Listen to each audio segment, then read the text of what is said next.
Feliz Ano Novo! E não, gente, não teve nenhum erro de gravação aqui e ninguém perdeu a noção do calendário. Pois é, o calendário tá certinho. Exato. Mas assim, se existe aquela sensação de que a vida tá meio que se arrastando em ritmo de marcha lenta desde janeiro, a ciência e a astronomia têm uma explicação fascinante para isso. Uma explicação que muda tudo, na verdade. Sim. A real é que a comemoração do Ano Novo simplesmente aconteceu na data errada. Então, boas-vindas a mais uma imersão profunda e o clima hoje é de festa, é de renovação real. Com certeza. É uma energia totalmente diferente agora. Nossa missão nessa análise de hoje é justamente desconstruir essa ideia fixa de que o ano começa no dia 1º de janeiro.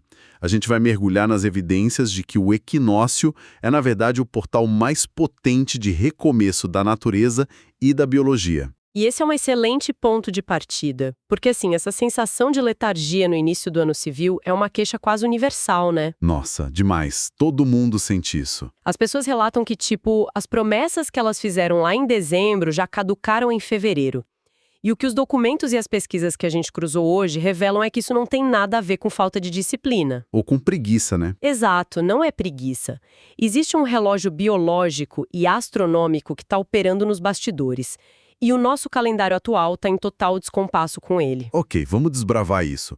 Porque a analogia que fica martelando na cabeça, lendo esses materiais, é muito prática. Sabe o despertador do celular? O famoso botão soneca. Isso. A impressão é que, entre janeiro e o começo de março, a humanidade inteira fica batendo no botão soneca. A vida fica meio que em modo de suspensão. É bem por aí mesmo. Mas agora, com a chegada do equinócio e essa transição astronômica para o signo de Áries, é como se o alarme cósmico finalmente tivesse tocado de verdade. E tocado alto, né? Muito alto. É a natureza cortando o botão soneca e avisando que o jogo começou.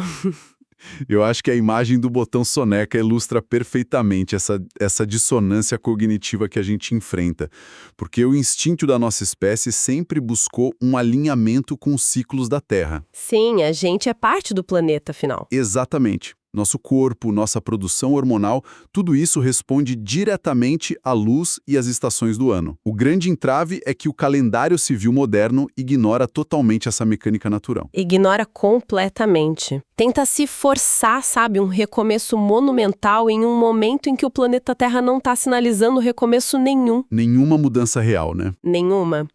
Pensa bem, no hemisfério norte, em janeiro, é o auge do inverno. A natureza está toda encolhida, está conservando energia. E aqui no hemisfério sul é o auge do verão. Exato, é um ciclo que já está no seu pico de maturação. Não é um início, é o ápice. É o famoso elefante burocrático na sala. A gente pula 7 ondas, veste branco, escreve aquelas listas enormes de metas, mas do ponto de vista astronômico é só mais um dia comum. Literalmente mais um dia comum na órbita da Terra. Mas antes da gente avançar para o evento astronômico real e estourar o champanhe cósmico, a gente precisa entender a raiz desse erro. Como que o dia 1º de janeiro ganhou todo esse status? Porque o material aponta que o Ano Novo Civil é puramente uma convenção política. É estritamente uma criação administrativa. Para a gente ter uma ideia, a humanidade globalizada vive hoje sob o calendário gregoriano, que foi instituído em 1582 pelo Papa Gregório XIII. 1582, até que é recente se a gente pensar na história da humanidade. Muito recente. E a necessidade dessa mudança, de criar esse calendário, foi puramente matemática e religiosa. O calendário anterior, que era o juliano, tinha uma falha no cálculo do ano solar. Aquela questão dos dias extras, né? Isso. Ele assumia que o ano tinha exatos 365 dias e um quarto. Mas, na verdade, o ano solar real tem 365 dias, 5 horas, 48 minutos e alguns segundos. Caramba! E essa fração de minutos deve ter virado uma bola de neve ao longo dos séculos. Virou, acumulou um atraso de cerca de 10 dias. E aí a Igreja Católica percebeu que a Páscoa estava se afastando da data correta do equinócio de primavera lá no hemisfério norte. E o que o Papa fez? Então, o Papa Gregório simplesmente cortou 10 dias do mês de outubro de 1582 para realinhar a matemática toda.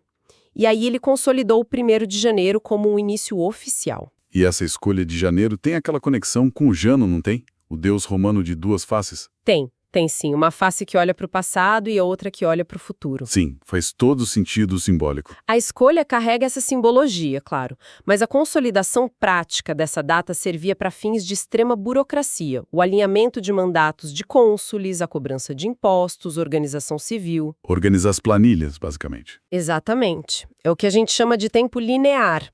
É uma ferramenta criada pela mente humana para organizar o caos da sociedade.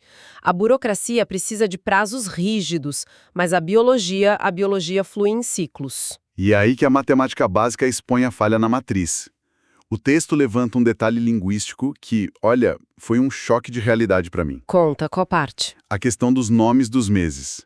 Se a gente analisar setembro, claramente vem da palavra 7. Sim, o mês 7. Outubro vem de 8, novembro 9, dezembro 10. Só que, na nossa prática de hoje, setembro é o nosso mês 9, outubro é o mês 10, novembro o 11 e dezembro o 12. É uma bagunça, né? É um descompasso de 2 meses inteiros. E a gente repete isso desde a infância sem questionar. Eu, pelo menos, nunca tinha parado para fazer essa conta. A explicação para isso é que no calendário romano mais antigo, o ano começava justamente em março, certo? Certíssimo. É uma prova viva e que a gente usa todo dia de que o calendário foi remendado ao adicionar meses no inverno europeu para ajustar as contas políticas e mudar o início oficial para janeiro. Eles empurraram os meses originais para o fim da fila. E esqueceram de mudar os nomes. Literalmente esqueceram ou não quiseram ter o trabalho. E isso evidencia muito o caráter artificial da data. Mas vem cá, eu preciso fazer um papel de advogado do diabo aqui rapidinho. Manda. Mesmo que janeiro seja uma data arbitrária, tipo uma invenção de um papa e de imperadores, a humanidade inteira foca no 1º de janeiro há mais de 400 anos. Todo mundo, bilhões de pessoas, entra na mesma vibração de encerramento e início de ciclo. É um peso coletivo inegável. Pois é, isso não cria um peso psicológico enorme? A gente pode simplesmente dizer que esse 1º de janeiro não tem valor nenhum? Olha, é uma ótima provocação. E os textos deixam claro que não se trata de dizer que não tem valor cultural. O peso psicológico e cultural existe. As famílias se reúnem, tem a pausa no trabalho. A questão principal é que a vontade coletiva não altera a biologia. Ah, entendi. A natureza não liga para o nosso calendário. Exato.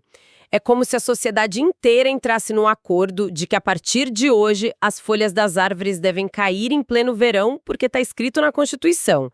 A egrégora humana é forte, mas a fotossíntese e o ciclo circadiano operam por regras muito mais antigas. Nossa, faz todo sentido. A Constituição humana não manda na botânica. Nem no nosso corpo. A frustração de fevereiro, quando aquelas resoluções de ano novo falham, ocorre justamente porque o cérebro consciente disse vai, mas o corpo e o inconsciente coletivo responderam ainda não. Falta o combustível. A energia vital simplesmente não estava lá para sustentar a mudança que a pessoa queria fazer. Então, se janeiro não entrega esse combustível necessário, o que define um recomeço verdadeiro?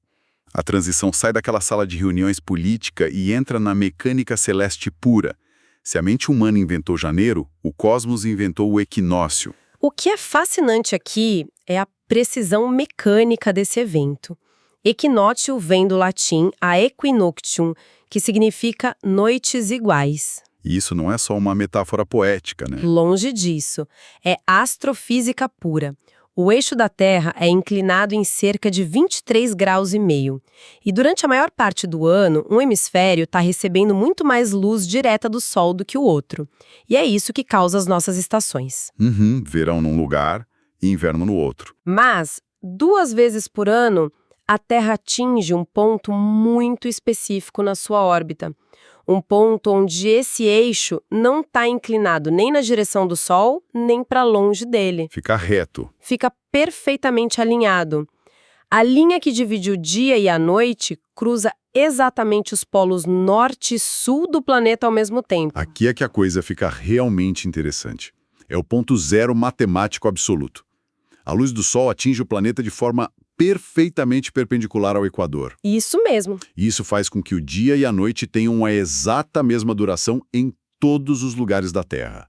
É a balança universal equilibrada, segurando ali antes de inclinar para um novo ciclo. É de arrepiar quando a gente pensa nessa escala planetária. E o impacto fisiológico desse marco, ele não pode ser subestimado de jeito nenhum. Como assim, fisiológico? O corpo sente? Em que a luz muda, a nossa retina capta essa variação sutil na duração do dia. E isso envia sinais diretos para a nossa glândula pineal, que fica lá no cérebro. Caramba! E essa glândula altera a produção de melatonina, que é o hormônio que regula o sono, e de serotonina, que está totalmente ligado ao nosso humor e à nossa capacidade de ação. Então é literalmente o corpo físico recebendo uma descarga elétrica que diz: acorde, o ambiente mudou. Uma injeção de energia pura. E é por isso que na astrologia antiga, esse alinhamento não é qualquer coisa. Ele inaugura o grau zero do zodíaco, é a entrada do Sol em Áries. E a forma como o material descreve Áries quebra totalmente aquela visão super superficial que a gente vê em horóscopo de revista de sala de espera. Ah, sim, esquece as revistinhas. Não estamos falando só de alguém que é teimoso ou impulsivo. Estamos falando de uma força motriz elementar. Áries é o fogo primário. A fonte que a gente leu faz uma analogia lindíssima com uma semente. A da semente no outono, né? Essa mesma. Pensa numa semente que foi plantada no outono. Ela passa meses no escuro, suportando o frio intenso do inverno, apenas acumulando energia em silêncio. O equinócio e a energia ariana não são sobre uma florzinha que desabrocha com calma. Não tem nada de calmo. É a violência necessária da vida. É aquele impulso bruto que faz a semente romper a própria casca e rasgar a terra escura para buscar a luz do sol. Se conectarmos isso com a visão geral do comportamento humano, Áries representa o sim inegociável da vida contra qualquer tipo de estagnação. É um instinto de sobrevivência na sua forma mais pura. O instinto que não aceita ficar parado. Exato. A vida precisa dessa energia explosiva inicial para vencer a inércia. É exatamente como um foguete, ele precisa queimar a maior parte do seu combustível só para sair da plataforma e conseguir romper a gravidade. É uma força que não pede permissão para agir, né? Nenhuma permissão. Áries simplesmente vai. É o motor de arranque final, aquele tranco forte que faz a máquina pegar depois de patinar no frio. Mas, lendo sobre isso agora, com toda essa base astronômica moderna, cruzando dados de satélite, produção de serotonina, pode parecer que a gente descobriu a roda ontem. Parece que é super moderno, né? Pois é. Só que o estudo mostra que as civilizações ancestrais já sabiam disso tudo. E elas faziam as nossas maiores festas de Ano Novo de Copacabana parecerem eventos super tímidos. Sem dúvida. A gente não precisa voltar muito no tempo para encontrar culturas inteiras que estruturavam suas vidas ao redor da leitura do céu. O pessoal da Babilônia, por exemplo. A antiga Babilônia. Eles celebravam um festival chamado Akitu exatamente no equinócio de primavera deles. E detalhe, para quem está ouvindo a gente agora, não era uma festinha de contagem regressiva à meia-noite com um espumante de qualidade duvidosa. Não durava só algumas horas. O festival de Akitu durava 12 dias. 12 dias de rituais massivos para celebrar a vitória da ordem sobre o caos, a vitória da vida sobre a morte. E um pouco mais a leste dali, lá na Pérsia e até hoje em várias partes do Oriente Médio e da Ásia Central, eles celebram o Nauruz.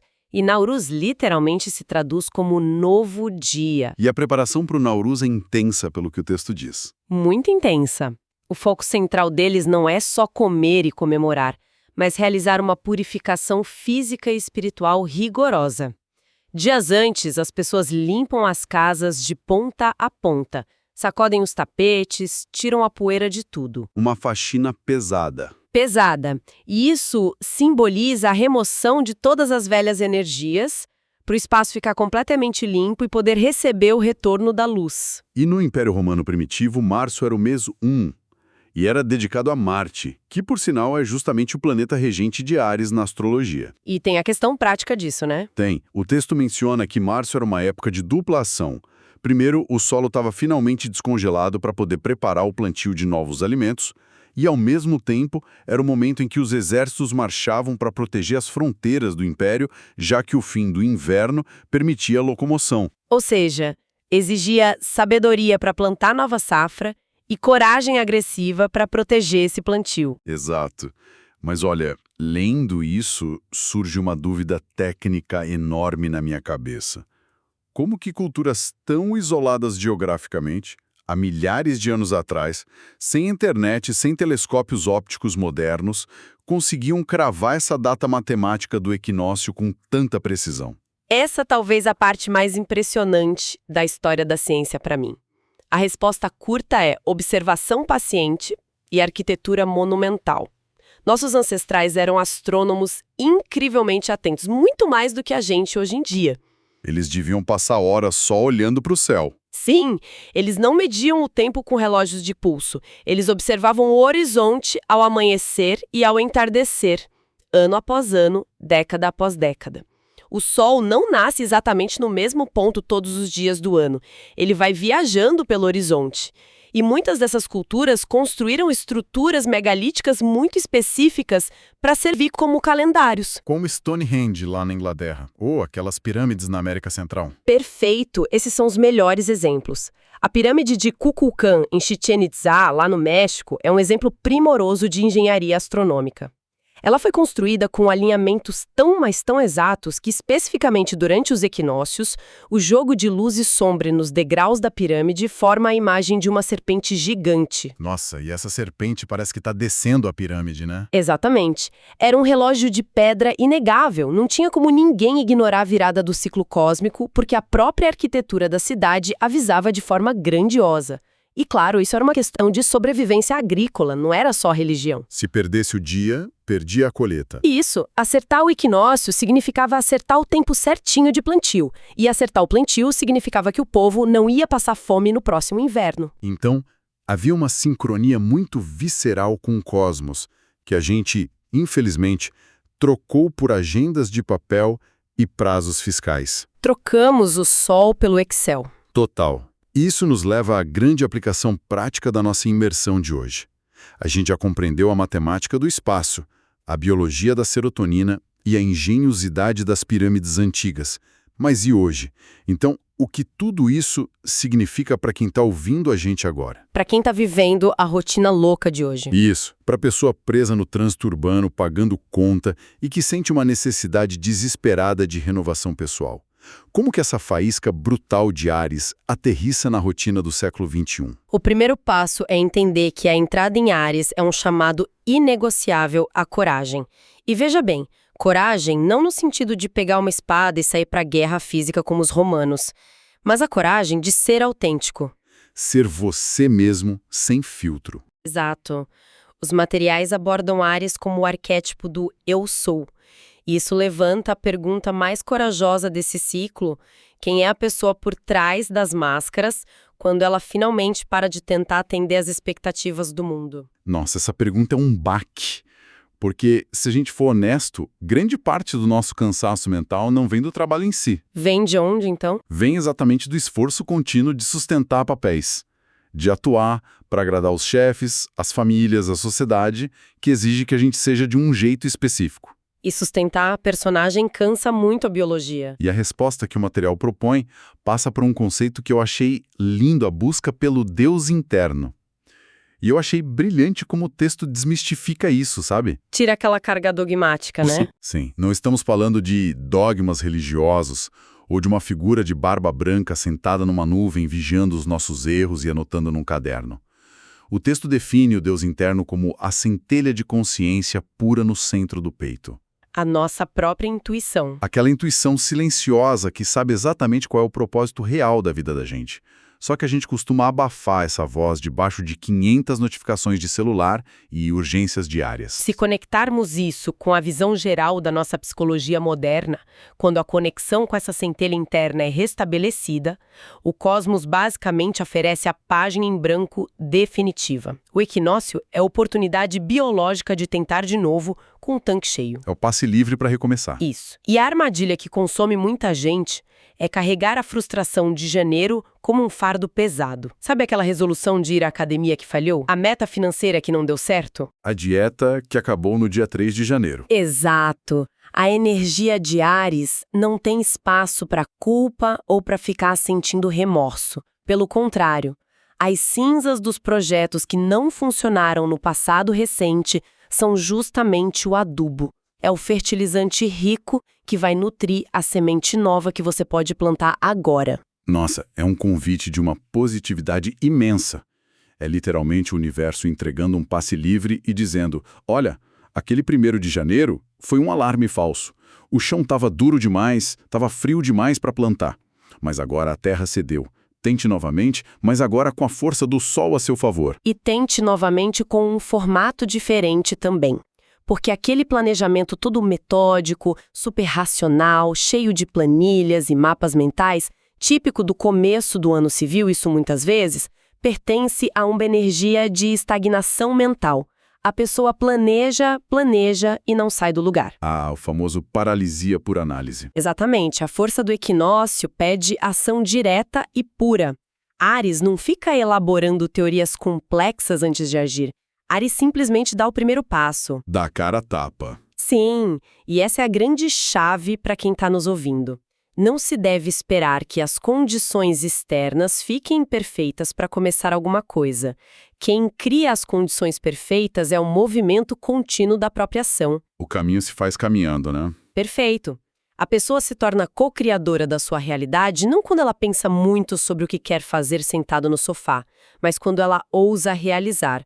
Por mais imperfeito, por mais caótico que seja esse começo, o negócio é começar. Bom, a gente chegou na fase final da nossa imersão de hoje e a minha vontade é tentar manter essa voltagem altíssima que a gente construiu aqui. A energia tá ótima mesmo. A grande lição prática que fica para todo mundo é que o calendário corporativo lá do escritório pode afirmar que a gente já está fechando o 1º trimestre do ano, que a largada já foi dada há muito tempo. Deixa o corporativo para lá. Exato, porque o relógio biológico humano, o campo magnético do nosso planeta e a posição do Sol estão dizendo outra coisa bem diferente.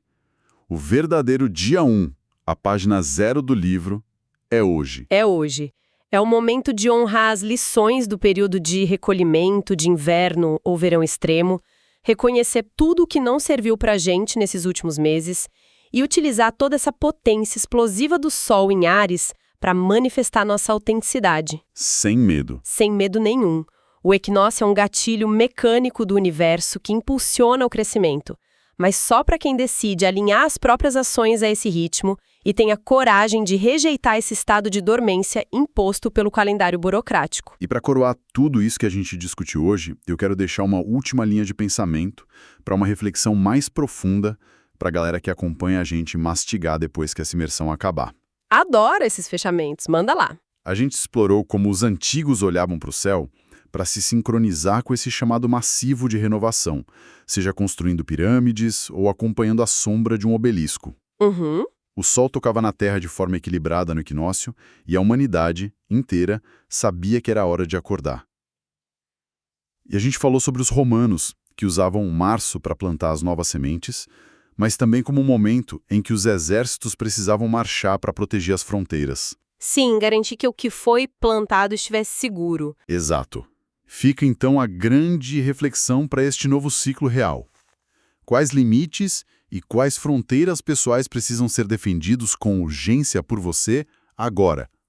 Quais muros precisam ser erguidos para garantir que essas novas sementes de autenticidade do seu Deus interno possam crescer sem serem pisoteadas pelas expectativas e pelas burocracias dos outros? Uma provocação excelente e super necessária.